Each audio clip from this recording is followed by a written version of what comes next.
So good morning once again, fifth graders. So last time we had our TLE. Ang naging lesson natin was all about becoming a successful entrepreneur. Tandaan niyo pa ba 'yon? That was our during the first week of our classes. So review muna tayo, no? So being an entrepreneur, alam naman natin na hindi ito madali, ano? It was never easy. It's really hard because becoming an entrepreneur is not only focused on physical aspect but also mental and emotional. Lumabas sa exams yun, mental and emotional. So to be a great entrepreneur or to be a successful entrepreneur, ano yung mga kailangan natin matutunan? What do you need to learn? Tatlo yun, tatlo. What do you need to learn to become a great entrepreneur? Good management. Good management is proper planning, and then how to socialize people. All right, tama, very good. So you need to learn how to socialize with other people. Tama, so tatlo. Good management, proper planning, and socialize with people. And we also learned about products and services, di ba? So entrepreneurs may offer products or services. Yung mga products, they are things or stuffs that are made or created by the producers. While services, yun naman yung mga skills and talents that are being rendered to consumers. Okay, so ano-ano yung mga samples ng products?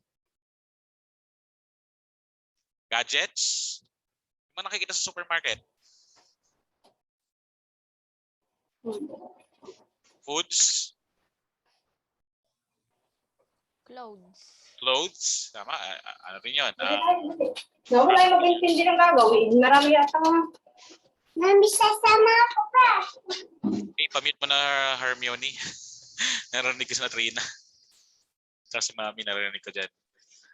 Okay, so yun nga, tama, clothes, handicrafts. Yan, mga stuffs made by hands. Water, and mostly things that you could buy from a store, gaya ng supermarket or groceries, ganun. So samples naman of services. Ano yan? Naputol kagad. Photography. Photography, right? Photography. What else? Recording. Yes, Uriel. Mahina eh. Barbershop. Barbershop, right? So hairdressing. Pati yung mga parlor, salon, yan, hairdressing naman sila. Doctors, yan. Services din yan kasi sila ay nanggagamot, di ba? Housekeeping, massage, mga nagmamasahe, carpentry, mga kung tawagin dito sa Mendez, mga nagpapanday, mga nagpipinta, mga pintor, di ba? Mga banda, entertainers, many more. Yung mga singers yan, mga entertainers, mga yan. They are called services. Okay? So for today, so ibang usapan naman. So we're going to talk about ICT.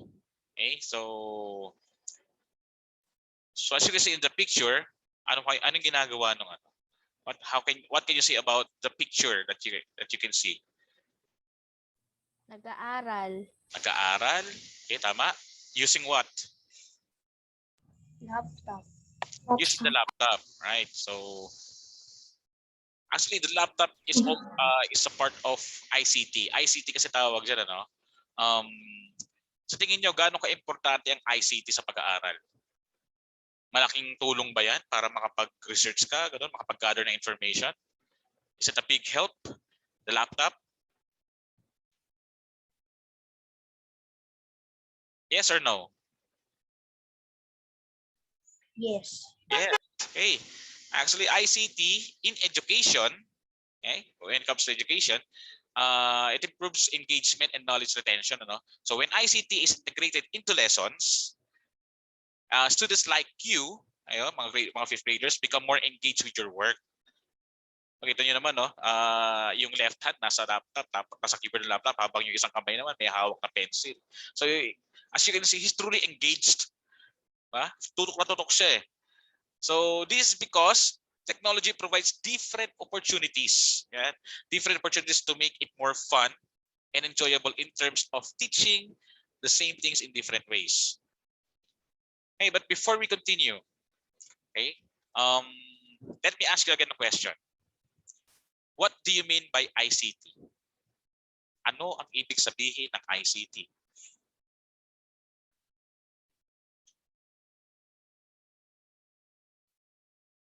Anyone? What does ICT means? Kasi kanina pa ako ICT ng ICT. Baka hindi naman yata alam mga ibig sabihin ng ICT. Information and Communications Technology. All right, very good, Hermione.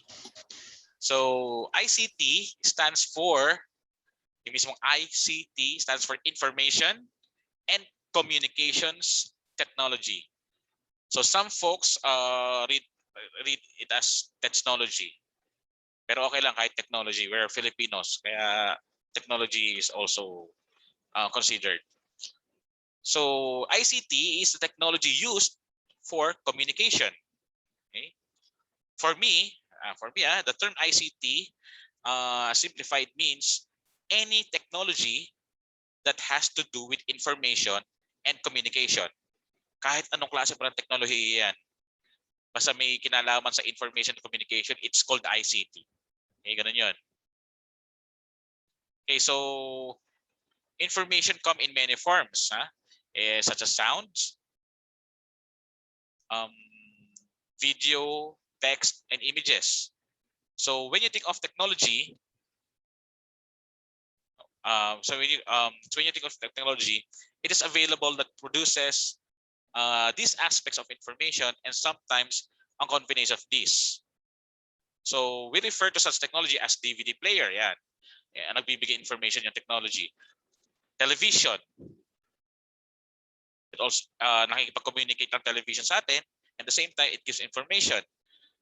Radio, internet, calculator. Okay, so they give information. So today, information and communication technologies, ICT, are the one thing, and so the repertoire of technologies expands further to encompass computers.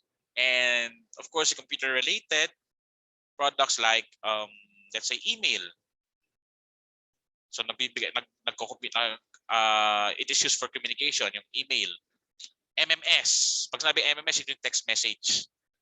Okay, so like mobile phones, it is used for communication. Telefax or telephone. But if you're going to use the phone, you can communicate to other people.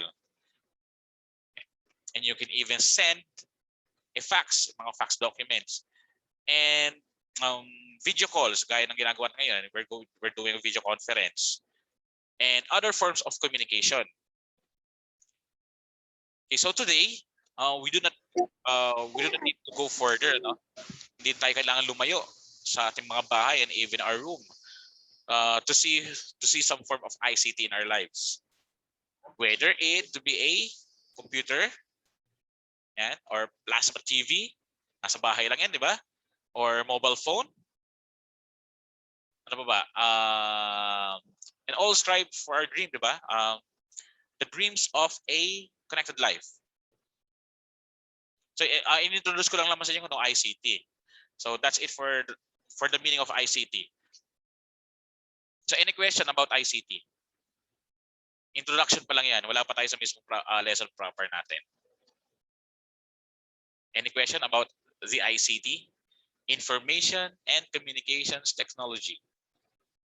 Anything, any technology na may kinalaman sa information and communication, ang tawag sa kanila ay ICT. Sino gumagamit dito ng phones, ng mobile phones ngayon? Or tablet? Si Uriel. Angel, tablet. Tapos si James, gamit ay cellphone ba gamit? Nakapatayo pa. So yun, ang tawag dyan is ICT. So isang klase ng ICT ang mga mobile phones. Si Mateo gumagamit ng laptop. It's an ICT. Si Hermione gumagamit ng desktop computers. It's an ICT. Okay? Gumagamit din kayo ng camera at the same time. So isa rin yung example ng ICT. Hey, so okay na? Is there any question before we continue? Okay, sige, papasok tayo sa ating lesson proper. Ano? So, sa ngayon, in today's generation, all kinds of people, okay, all kinds of people, kahit sino ka pa, lahat, all are fond of using the internet. Okay, internet or internet. Pero I would like to push you guys na ang ating pronunciation will be internet. Okay, internet. So parang silent T tayo, silent T, internet. So I think everyone, yan, kaya ng ginagawa na ngayon, we're using the internet para makapag-video conference tayo, just like what you can see in that picture. So they're having a video conference using laptop, using cellphone sa iba. They're using the ICT. By the way, internet is also an example of ICT. Okay, so what I think is everyone enjoys using the internet so much, for it has countless applications or apps. Diba sa ating phone? Okay. Diba sa ating phone, napakaraming apps. Yan, diba? We have so many apps or applications in our phone. Pati sa computers natin, is so many applications or softwares na pwedeng magamit. It has many features. Okay? So kapag ikaw ay naupo na and start surfing the internet, you're not aware anymore of the time, di ba? Minsan naaaliw tayo, nawiwili tayo, di ba? Let's say gumamit ka ng computer, naupo ka na, tapos nag-start ka mag-surf. Ano yung mga usually ginagawa? Nag-YouTube pa kayo, gano'n? Nanonood sa YouTube. So oras na sinimulan nyo manood sa YouTube, dire-diretso na yon. Hindi nyo na namamalayan ng oras. And I know that it happens most of the time. Diba? And there's even a time na you use the internet when you're in public transportation, to entertain yourself. Ayan, gaya na sa picture. That guy is using his phone and surfing. Maybe he's surfing the net. He's using his phone, an example of ICT, and is also surfing through the net using the isa ring example ng ICT. So there's a time that you use the internet when you're in public transportation to entertain yourself while on your way to your destination. Pwedeng ikaw ay pauwi sa bahay niyo, pwedeng ikaw ay papasok pa lang sa trabaho, pampalipas oras, di ba? Pampalipas oras at para labanan ang boredom habang nasa biyahe. So we all know that internet gives chance to people to explore more and use the ICT or using the internet for different reasons. And almost all of the things we have been doing are connected with the use of computer, gadgets, and internet. Okay, so kaya ngayon, we're having class right now and we're using gadgets and internet. Tama? FBI.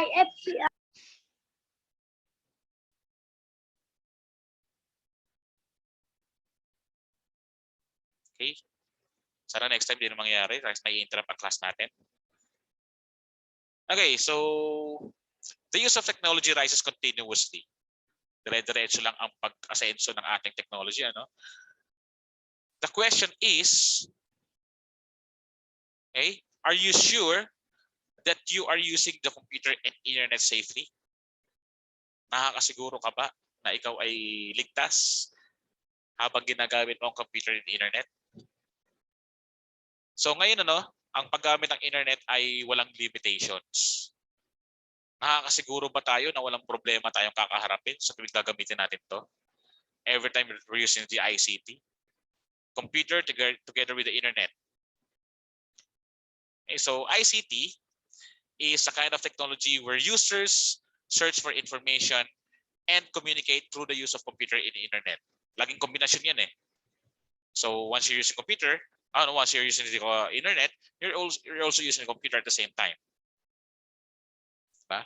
So by the use of different devices, ang pagsa-search and pag-communicate sa iba't ibang tao all around the globe ay mas pinadali na.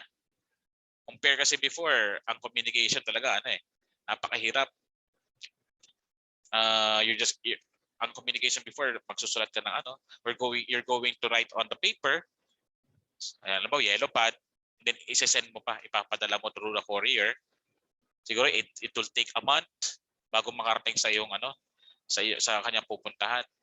But now, it's just one click away. It's very easy right now to communicate to other people all around the globe. Kahit nasaan ka pa, napakabilis ngayon ng communication. And because it's the help of ICT, specifically through the internet. Is there any question before we continue? None. Okay. Sure. Okay, so one of the most common activities in the internet is sharing photos. Yeah. Photos, these are images, mga pictures, selfies, ganun, yan.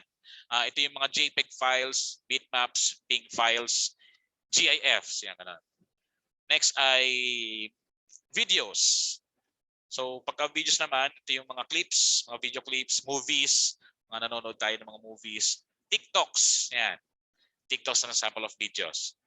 And mostly come in MP4, MPEG, ano pa ba? WAV or WAV files, WMV, TS files, mga ganon. Yun yung mga videos. Next is audios. So audios, siguro mas kilala sa MP3. So MP3s, may MP4 din na audio file lang. So yun, so those are called media files. Pag sabi photos, videos, audios, they are media files. Okay? So these media files are being shared. Okay? Minsan pinopost natin, sinishare natin from your gadgets going to your friend's timeline. So these media files may contain captions or descriptions which gives explanation, reference, or information about the files. Minsan pag nag-send tayo, di ba? Picture, and then underneath the picture, mayroong mga details. And the details will describe what the picture means. And you can also share documents of those which have data about something. Mga naglalaman ng iba't ibang klase ng data. So now, being involved in this kind of activity, hindi natin may iwasan that problems may arise. There might be instances of misunderstanding with others, which obviously are not helping the person's life. And that is why we need to know how to be safely and we need to know how to safely and responsibly use of ICT. Kailangan natin matutunan yon. How to safely and responsibly use ICT. Okay, first, you need Sir to, Yman, yes. hindi lang po. Okay, go. Okay, first safe and responsible use of ICT kasi is choose carefully the media files, okay, as well as the documents that you will share. Tandaan nyo na kahit pwede mong i-delete ang post anytime, you are not sure if other internet users do not have the copy of the file you shared. And although you have decided to remove it from the internet, hindi mo maiaalis ang katotohanan na may mga tao na nakakita nito. Example natin, nag-post ka sa social media. Once posted ng isang media file, expect mo na marami nang makakakita noon. Okay? And possible na may nakapag-download na nito or nakapag-screenshot. So let's say na nakapag-upload ka nga, negative sa kanila ang dating ng iyong in-upload. So magkakaroon siyempre ng misunderstanding, although siyempre sa loob-loob mo, hindi naman siya should be negative para sa iyo. So gagawin naman ng iba, they are called the bashers, ina-download na nito 'yon. para they're going to use it against you or i-screenshot nila yun. So you have to be very careful on choosing the media files that you're going to share. Okay, next is, secondly, do not share sensitive media files and those which have very important data or information. So paulit, tandaan nyo, hindi lahat ng internet users ay may mabuti o magandang intensyon. Some will use it for their own entertainment. Minsan, ilalagay ka sa kahihiyan dahil sa mga senior mo na mga media files na may mga important data. Especially especially if you have this list, may mga listahan ka ng emails mo, accounts na with passwords, huwag mo ipamimigay yun. Pang sarili mo lang yun. Okay? So samples natin, sa pang sample sa mga media files na sensitive, very important data. Yung mga media files that citing violence, torture, yan. Papasok dito yung mga pranks, explicit images or showing too much skin, yung mga pictures na gano'n. Hateful images, gaya ng pagpapakita ng hostility and malice against other based on race, mayroong mga racial discriminations, kaya religion, disability, ethnicity, or national origin. Yan, so pagdating naman sa mga information, huwag nyo ibibigay mga personal information nyo, business information, or even classified information. So very sensitive yan. So do not share sensitive media files and documents and information. Okay, third, think very carefully before sharing any media file, especially if you're just doing it for fun. If it is just for fun, I think it's better not to share it anymore. So gaya kanina, dito rin papasok yung mga pranks and practical jokes. Okay? Hindi kasi lahat ng mga pranks and practical jokes ay nakakatawa o nakakatuwa. At syempre, maaaring hindi din yung nakakatawa para doon sa mismo taong involved. Nakapanood na kayo ng mga pranks? Mga video pranks, di ba? So madalas yung iba kasi mga video pranks, kung halimbawa hindi nakakatuwa talaga, yung mga prank nila, minsan napapaiyak na galit sa kanila, di ba? Minsan nahahabulin pa, sasaktan sila, sasampalin, susuntukin. Kasi it's all because hindi na nakakatuwa. Diba?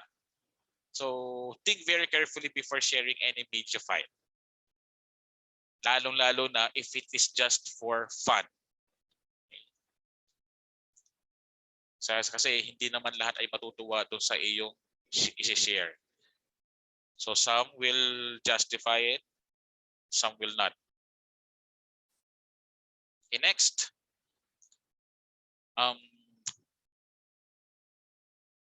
Pagdating mo sa media file, do not share too much media files.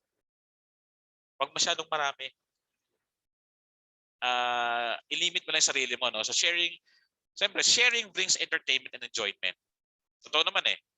Tunay naman talaga nakakaaliw at kasaya-saya na manood ng mga media files. Siguro, I bet that all of you are watching from YouTube or YouTube. Or even sa Facebook, baka nanonood din kayo. Tama ba? Okay, so but you need to remember, hindi lahat ng happening sa buhay mo ay i-share mo online. Okay? I'm not against vlogging. Okay? Kasi ako nag-vlog din ako at the same time, But still, there are things about your life which need to be kept out to yourself. So may mga secrets ka rin na kailangan itatabi mo pa sarili mo. Hindi yung buong buhay mo nalaman na ng buong mundo. Diba? Ultimo, pagpasok mo sa banyo, pag upo sa kubeta, naka-live ka pa. Imagine, naka-live, papasok sa banyo. Yung iba, pupunta sa palengke, naka-live. Pupunta sa supermarket, naka-live. Siguro yun, pwede pa yun. Pupunta sa school, naka-live, or nasa biyahe, pupunta sa isang lugar, or pupunta sa mall, naka-live. Pero wag naman yung tipong pupunta ka sa banyo, naka-live ka pa rin. Diba? Okay, so in order to be safe in sharing media files and documents, always remember that it should be done responsibly. Okay? Sharing media files and documents should be done responsibly. Think before you click. Okay? Yun ang iiwan ko sa inyo. Think before you click. Before sharing your media files and documents, make sure to check your privacy settings. Privacy settings. Check nyo lagi yan. It is also advisable to make your accounts private. Kung alam mo na ang mga files na i-share mo will cause arguments ng pagtatalo o hindi naman magkakaroon ng misunderstanding, wag mo na siguro i-share. Wag mo nang i-post. So always remember that sharing these kinds of files is not an activity of a responsible person. Again, think before you click. Okay? So I'll be leaving you this ICT vocabs. Ito yung mga natutunan natin earlier. Apps. Sa phones natin, we have a lot of apps. So yan ang mga apps natin. No? So apps refers to different applications found in the internet. Hindi lang sa phone, hindi lang sa computer, but also in the internet. So they are called apps. Okay, discussion forum, wala pa ito, but we're going to discuss it on Wednesday. It refers to the discussion with a number of people done using the computer and internet. We're going to have this discussion forum on the next lesson. Media file. So this media file refers to pictures, audio, and video that can be shared in the internet. And internet refers to the connection that can be made to the different parts of the world. And what we're using right now para makapag-video conference tayo is called the internet. Okay, so medyo overtime na tayo ng 2 minutes, ano? But before I end up, any questions? Okay lang, ha? So you understood very well lahat ng mga pinagsasabi ko rito. And I hope na may natutunan kayo. I'll be seeing you later in our MAPE at 10 o'clock. Sure kayo, ha? There's no question at all.